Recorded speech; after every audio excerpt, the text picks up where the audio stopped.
I'm Spencer, and today we're going to talk about 3 bogus things that, from a health and fitness standpoint, you don't have to do anymore. Number 1, work out for a predetermined amount of time per day or days per week. Now, I don't know where this started, probably in the 70s, probably had to do with Jane Fonda or the first time that people got together and exercised in a group. But look, I can't find anywhere. There's no study or research that supports that there's a predetermined amount of time or a certain number of days a week that you have to exercise to get the results that you're looking for. We do get this question asked a lot. Hey, how many days a week, is ideal? And the real answer is, well, how much are you training right now? It's pretty relative. If you're not working out at all, then a PR for exercise would be 10 minutes for not the day, but for the week. Now, what seems to be more backed up by research is the duration of training from a week-by-week basis. That means it would be more beneficial for you to water down what you're doing, but do it on a daily basis where you could continue and sustain that long term. What that means is that it'd be much better for you to start with seemingly insignificant efforts in terms of exercise versus these really intense over-the-top sessions that require you to take a long stint horizontally. But I bet you already knew that. Number 2, peri-workout nutrition. And this is a fancy way of saying the type of food that you consume surrounding a workout. When I first started training, I was told, I researched it, I believed it, that you had to consume 30 to 40 grams of a whey isolate within a very specific window of 20 to 30 minutes post-workout. This was paramount to you receiving any type of results or gains from a hypertrophic standpoint. You know what the research says? There's research that shows that you can consume food before. There's research that shows you can have it after. There's research that shows there's certain types of food, from protein to whole foods. Do you know what this means?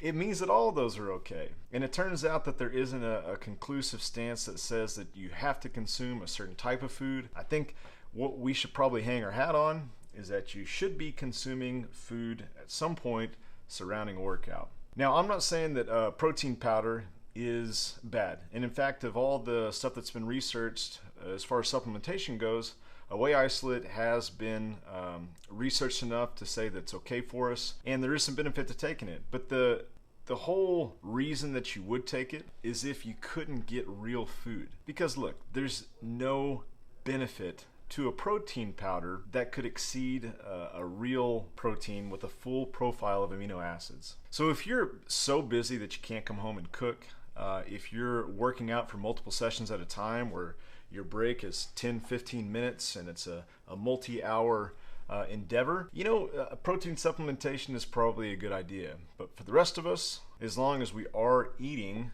somewhere within an hour period before, after, we're probably gonna be fine. Just for the record, I'm not God's gift to fitness or exercise, but it's been about 7 years since I had a protein supplement, and I gotta tell you, I haven't noticed any degradation in performance. To be honest with you, my stomach feels a little bit better not consuming it. Last but not least, the third thing that you can avoid at this point in time in the year 2021 is doing what everybody else is doing. Look, I get it.